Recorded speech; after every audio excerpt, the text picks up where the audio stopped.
नमो नमः मित्रों, आप सभी का बहुत बहुत स्वागत है। मित्रों, आज अपन किम शब्द के रूपों का बारे में पढ़ेंगे।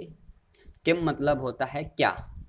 किम शब्द के रूपों की ज़रूरत हमें तब पड़ती है जब अपन प्रश्न का निर्माण करते हैं। अगर अपन को किम शब्द के रूप याद नहीं हैं तो अपन प्रश्नों का निर्माण नहीं कर सकते हैं। किम शब्द के रूप तीनों लिंगों में चलते हैं, पुल्लिंग, स्त्रीलिंग और नपुंसकलिंग में, और सातों विभक्तियों में चलते हैं। आइए सबसे पहले अपन पुल्लिंग के किम शब्द के रूपों को पढ़ते हैं। प्रथमा विभक्ति में बनेगा कह, कऊ, के। देखिए, प्रथमा विभक्ति में कौन सा कारक आता है? कर्ता कारक आता है, जिसका चिन्ह है ने। तो कह मतलब हो गया किसने, कऊ मतलब हो गया किन दोनों ने, और के मतलब हो गया किन लोगों ने या किन सभी ने। तृतीया विभक्ति में बनेगा कम, कऊ, कान। द्वितीय विभक्ति का चिन्ह है, द्वितीय विभक्ति का जो कारक है वो है कर्म कारक, और कर्म का चिन्ह होता है को। तो कम मतलब हो जाएगा किसको, कऊ मतलब हो जाएगा किन दोनों को, और कान मतलब हो जाएगा किन सभी को। वैसे ही तृतीय विभक्ति में रूप चलेंगे कैन, काभ्याम और कही। तृतीय विभक्ति का कारक है करण कारक, जिसका चिन्ह होता है से। तो कैन मतलब हो गया किससे, काभ्याम मतलब हो गया किन दोनों से, और कही मतलब हो गया किन सभी से। चतुर्थी विभक्ति में रूप चलते हैं कस्मई, काभ्याम, केभ्यः। चतुर्थी विभक्ति का कारक है संप्रदान, और संप्रदान का चिन्ह होता है के लिए। तो कस्मई मतलब हो गया किसके लिए, काभ्याम का मतलब हो गया किन दोनों के लिए, और केभ्यः का मतलब हो गया किन सभी के लिए। वैसे ही पंचमी विभक्ति के रूप चलेंगे कस्मात्, काभ्याम, केभ्यः। पंचमी विभक्ति में आता है कारक अपादान, जिसका चिन्ह है से, जो अलग होने के अर्थ में प्रयोग होता है। तो कस्मात् मतलब हो गया किससे, काभ्याम मतलब हो गया किन दोनों से, और केभ्यः मतलब हो गया किन सभी से। वैसे ही षष्ठी विभक्ति के रूप चलेंगे कस्य, कयोः, केशाम। षष्ठी विभक्ति का कारक है संबंध कारक, जिनके चिन्ह होते हैं का, के, की, रा, रे, री।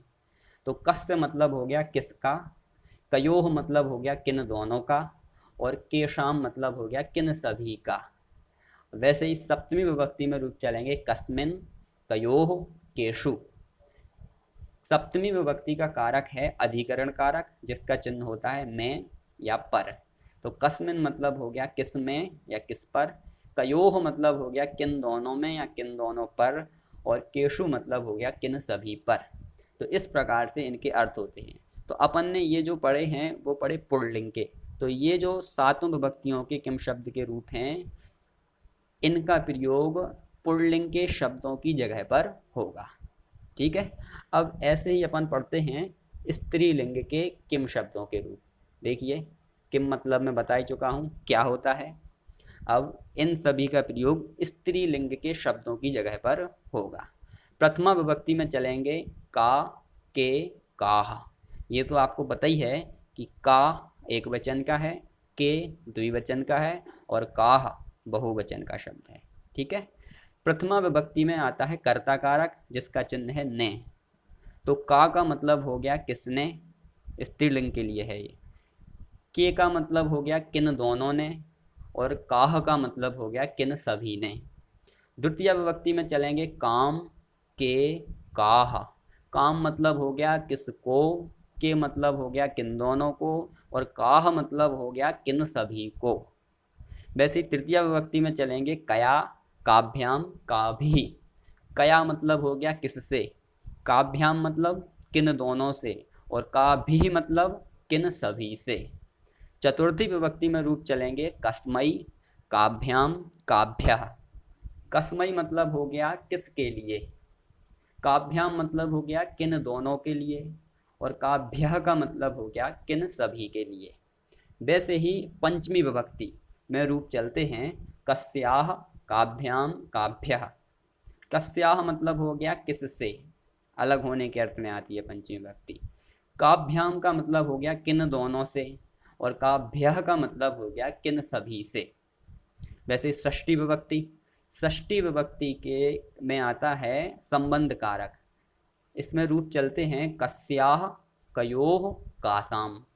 कस्याह का मतलब हो गया किसका, और कयोह का मतलब हो गया किन दोनों का, और कासाम मतलब किन सभी का।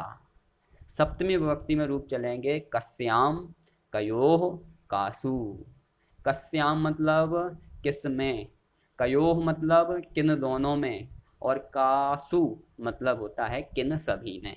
इस प्रकार से ये शब्द स्त्रीलिंग के शब्द की जगह पर प्रयोग होंगे। मतलब जब अपन प्रश्न का निर्माण करेंगे तो अपन जिस शब्द को रेखांकित शब्द होता है उसकी जगह पर इनको प्रयोग किया जाता है।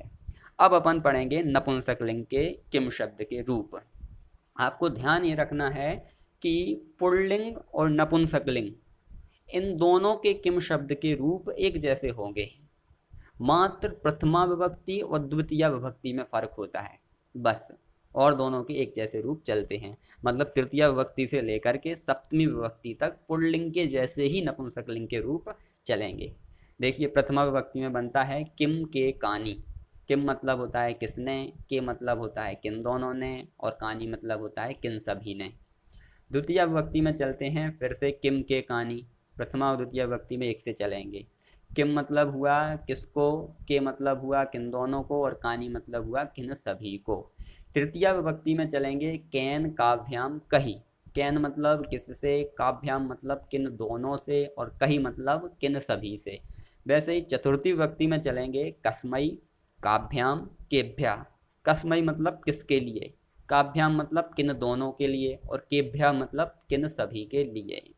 वैसे ही पंचमी विभक्ति में रूप चलते हैं कस्मात काभ्याम केभ्या। कस्मात मतलब किससे, काभ्याम मतलब किन दोनों से, और केभ्या मतलब किन सभी से। षष्ठी विभक्ति में चलेंगे कस कयोह केशाम। कस से मतलब किसका, कयोह मतलब किन दोनों का, और केशाम मतलब किन सभी का। सप्तमी विभक्ति में चलते हैं कस्मिन कयोह केशु। कस्मिन मतलब किस में या किस पर, कयोह मतलब किन दोनों में, और केशु मतलब किन सभी में। तो इस प्रकार से इन नपुंसकलिंग शब्दों का प्रयोग आपको नपुंसकलिंग शब्द की ही जगह पर करना पड़ता है। तो इन किम शब्द के तीनों लिंगों के रूपों के द्वारा अपन प्रश्न का निर्माण कर सकते हैं। और प्रश्न का निर्माण करने के लिए एक और चीज है जिसको अपन कह सकते हैं प्रश्नवाचक अव्यय शब्दाः। कुछ अव्यय शब्द हैं जो प्रश्नवाचक हैं। इन शब्दों का प्रयोग करके भी अपन प्रश्नों का निर्माण कर सकते हैं। मतलब कहीं कहीं पर इनका भी अपन प्रयोग कर सकते हैं। देखिए जैसे है कदा। कदा मतलब होता है कब। कुत्र, कुत्र मतलब होता है कहाँ।